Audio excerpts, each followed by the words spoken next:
پدرم ای پدری دهقانم، تو همی خواستی دهقان باشم، نروم یک قدم از ده بیرون، بنده ی مذهب و ایمان باشم.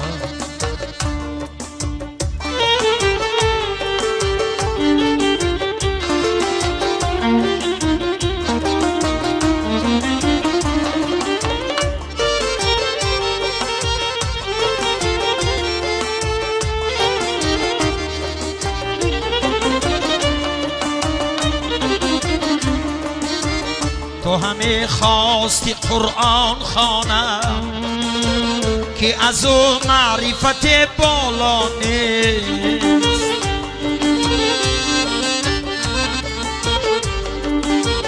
تو همه خواستی ملا باشم، بس که در دهه ما ملا نیست. تو همه خواستی ملا باشم، بس که در دهه ما ملا نیست.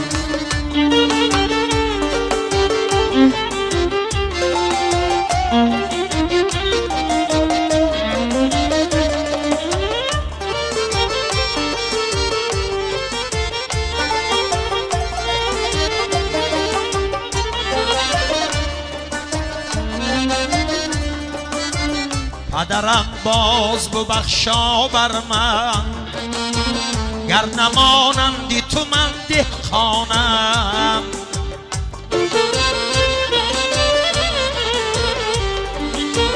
نسخه پاکی تویم در دنیا، من سراپای تو را میمانم، نسخه پاکی تویم در دنیای، من سراپای تو را میمانم.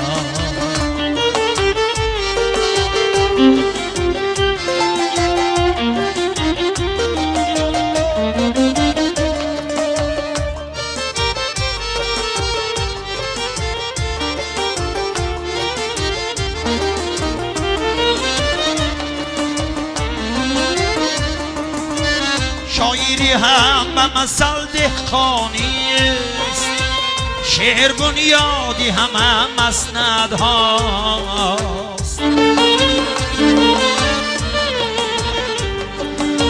شعر تخمی است که سبزد در دل، شعر قرآنی همه ملت هاست، شعر تخمی است که سبزد در دل، شعر قرآنی همه ملت هاست.